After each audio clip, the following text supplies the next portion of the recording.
കുട്ടികളാവാതിരിക്കുന്നവർക്ക് ഒരു ഉഗ്രൻ മരുന്നും ചികിത്സ ഞാൻ പറഞ്ഞുതരാം. എന്താണ് പറയട്ടെ?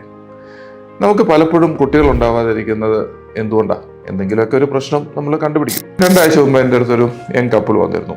വൈഫിനൊരു ഗവൺമെൻറ് ജോബാണ്, ഹസ്ബൻഡ് ഒരു പ്രൊഫഷണലാണ്. അപ്പോൾ അവർ കഴിഞ്ഞൊരു 7-8 months ആയിട്ട് പ്രഗ്നൻസി ഒക്കെ ട്രൈ ചെയ്യുന്നുണ്ട്. പക്ഷേ ഒന്നും സംഭവിക്കുന്നില്ല. നമുക്ക് മനസ്സിലാവുന്നല്ലോ, വിചാരിക്കുന്ന പോലെ സക്സസ് ആവുന്നില്ല. അപ്പോൾ ഞാൻ ആ പെൺകുട്ടിയെ വിളിച്ച് മരുന്ന് വാങ്ങിക്കാൻ വന്നപ്പോൾ ഞാൻ പറഞ്ഞു, നമ്മളിങ്ങനെ പോയാൽ ശരിയാകത്തില്ല, നമ്മളൊന്നുകൂടി കുറച്ചുകൂടി പ്ലാൻ ചെയ്യണം. സത്യം പറഞ്ഞാൽ ഞാൻ ഞെട്ടിപ്പോയി. ആ പെൺകുട്ടി അവിടെ ഇരുന്ന് കരയാൻ തുടങ്ങി. കരച്ചിൽ എന്ന് പറഞ്ഞാൽ നമ്മുടെ ഒരുമാതിരി ഹൃദയം തകരുന്ന മാതിരിയാണ് കരയുന്നത്. പുള്ളിക്കാരി പറഞ്ഞ എന്താണെന്ന് വെച്ചാൽ, ഡോക്ടറെ ഞാനിവിടെ കഴിഞ്ഞ 4 മാസം വന്നു, 4 മാസവും ഡോക്ടർ എനിക്ക് മരുന്ന് തന്നു, സ്കാൻ ചെയ്യുന്നു, ഇന്ന ദിവസമായിരിക്കും ഓവുലേഷൻ നടക്കുന്നത്, ഞാൻ അതിനുള്ള ഇഞ്ചക്ഷനൊക്കെ എടുത്ത് വീട്ടിൽ പോകും. പക്ഷേ ഡോക്ടർ ഞാൻ അവിടെ കിടന്ന് ഉറങ്ങുമല്ലാണ്ട് ഒന്നും സംഭവിക്കുന്നില്ല. എൻ്റെ ഹസ്ബൻഡ് എപ്പോഴോ വരുന്നു, എപ്പോഴോ കിടന്നുറങ്ങുന്നു, ഞാനും അദ്ദേഹമായിട്ട് കാണുന്ന പോലുമില്ല. സത്യം പറഞ്ഞാൽ ഇത് വളരെ സൊസൈറ്റിയിൽ കോമൺലി കാണുന്നൊരു പ്രശ്നമാണ്.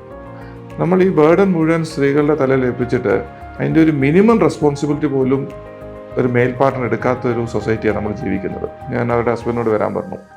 ഹസ്ബൻഡിനോട് ഞാൻ ഷെയർ ചെയ്തു, ഇതായി സംഭവിക്കുന്നത്. ആൻഡ് പുള്ളിക്കാരനോട് ഞാൻ എൻ്റെ ഒരു വ്യക്തത പറഞ്ഞ് മനസ്സിലാക്കിപ്പിച്ചു.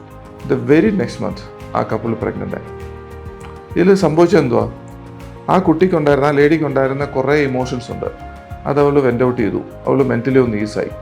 അവളുടെ ഹസ്ബൻഡ് അവളുടെ റിയാലിറ്റി മനസ്സിലാക്കി, അവൾ എന്തുമാത്രം സ്ട്രഗിൾ ചെയ്യുന്നുണ്ടെന്നുണ്ട്. അവൻ്റേതായിട്ട് റെസ്പോൺസിബിലിറ്റി അവൻ ഷെയർ ചെയ്തു. ഓട്ടോമാറ്റിക്കലി സക്സസ് ആയി. അതുകൊണ്ട് ആദ്യം നിങ്ങൾ ചെയ്യേണ്ട കാര്യം പ്രോപ്പർലി മനസ്സറിഞ്ഞ് ചെയ്യുക. Rest leave it to us. We are there to help you out.